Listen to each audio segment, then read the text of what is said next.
It's that time of day. Time for the Landry News, Chapter 19. Woo! Dr. Barnes was a 10 yesterday, wasn't he? Let's see what happens today. Chapter 19, December to be warmer than normal. Mr. Larson had not been a favorite among his fellow teachers in recent years. He was too standoffish, too solitary. Most of the other teachers disapproved of the wildness of his classes. To the teachers who had been around a long time, seeing Mr. Larson become less and less professional about his teaching had been especially sad, because they remembered the old Carl Larson. But the Landry News had gotten everyone's attention. Every teacher had watched the newspaper grow from 1 sheet to 2, then to 3, and then to 4. They saw the quality of the writing and marveled at it. "Fifth graders," they said to each other as they passed the news around the teacher's room. "Larson's got 5th graders doing this kind of work. It's amazing." Most of the teachers had met Carol Landry. They knew that the success of the newspaper was due in large part to her hard work and energy. But they also knew that it was no accident that the Landry News had come out of room 145. Without the experience and the guidance and the understanding of Carl Larson, the Landry News could not have become what it was. So, when the teachers' union representative was notified about the disciplinary hearing, the faculty rallied around Mr. Larson. There was a teachers' meeting, and the vote of support was unanimous. Right away, Ms. Steiner wrote up a press release about the situation. A committee duplicated 8 copies of the Landry News and sent sets of them along with the information sheet to every newspaper, radio, and TV station in the greater Chicago area. They printed up handbills with the divorce story on it and mailed it to the home of every taxpayer in Carlton, asking the question, should someone be fired because of this? Mr. Larson's wife was active in the Chicago Teachers Union, and each elementary, junior high, and high school in the metropolitan area received a copy of the press release about the hearing and the charges. The president of the union had made a statement on WGN about the case and the importance of supporting free speech and academic freedom. Of course, all the parents of the kids in Mr. Larson's class already knew about the Landry News. Many of them had been making their own photocopies of the paper for grandparents and aunts and uncles, so everyone could see the wonderful things those bright kids in Mr. Larson's class were writing and thinking and learning.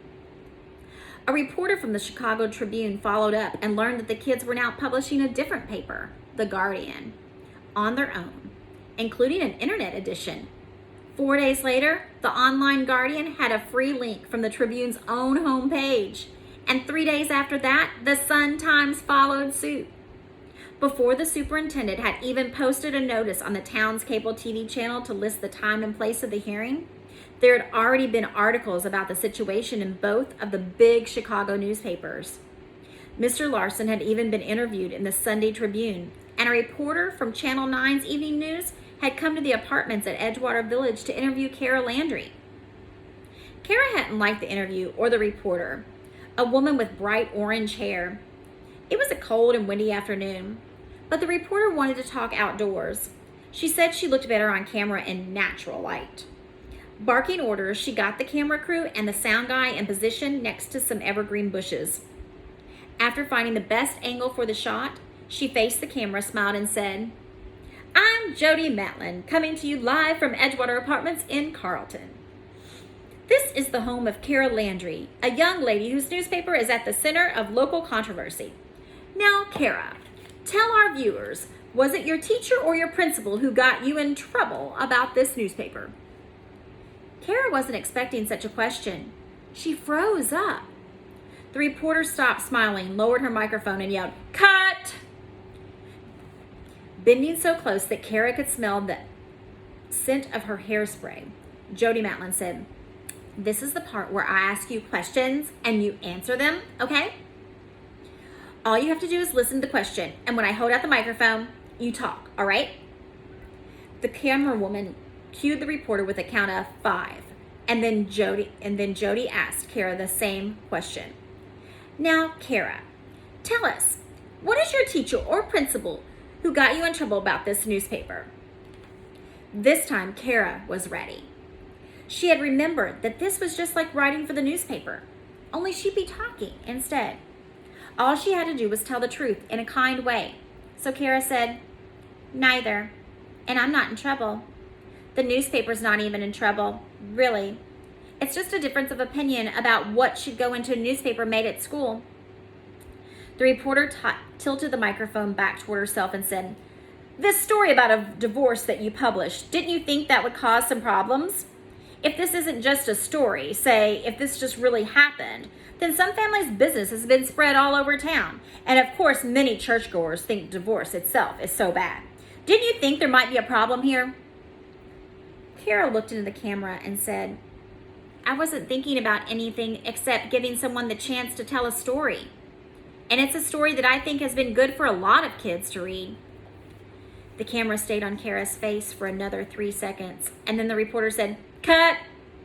Quickly shook Kara's hand and turned on her heel and clicked off across the parking lot.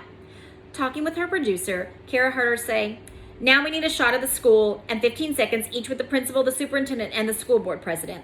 And we've got to find this teacher that they're trying to axe. We can lay out some copies of the kids' newspapers and get a collage shot back in the studio before we do the full mix. Ted tells me he's holding 2 minutes for us in the local segment, but we have to really hustle if we're going to make it." All the news people piled into the 2 white vans and roared off toward the center of town. Kara was disappointed. She thought there would be more to it than that. She'd only gotten to say about 3 sentences, and it was such a complicated story. 50 or 60 words just wasn't enough. And what had the reporter called Mr. Larson? This teacher they're trying to axe? Kara winced at that, wishing she had used her moment on camera to say something that would have helped take the heat off Mr. Larson.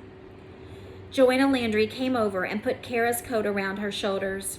Kara smiled up at her mom and said, "Now I know why I like newspaper stories better than TV news stories." Her mom nodded and smiled. "That reporter was kind of a tough bird. Still, you did just fine, Kara, honey. Now let's get in out of this wind." Based on the number of phone calls received at the superintendent's office, the location of the hearing was moved from the town hall to the high school auditorium, so there would be enough room for everyone who was planning to attend. During the 10 days before the hearing, Mr. Larson and his afternoon class kept track of each development and how it related to the First Amendment. The kids saw the impact of the newspaper and television coverage. They studied Mr. Larson's interview in the newspaper and compared it to Kara's TV interview, and then compared them to other interviews of Dr. Barnes and the superintendent. They split into teams and had debates, and they put a whole new layer of clippings and cartoons and news photos onto Mr. Larson's bulletin boards. Mr. Larson was happier than he had been for many years. By the time the day of the hearing arrived, he was ready to walk in with his head held high. All of his students were planning to be there. For most people, this was simply a disciplinary hearing. But for Mr. Larson and his students, it was the last lesson in a unit about the most interesting subject that they had ever studied. And guess what? Tomorrow is the last chapter. Can't wait to find out what happened.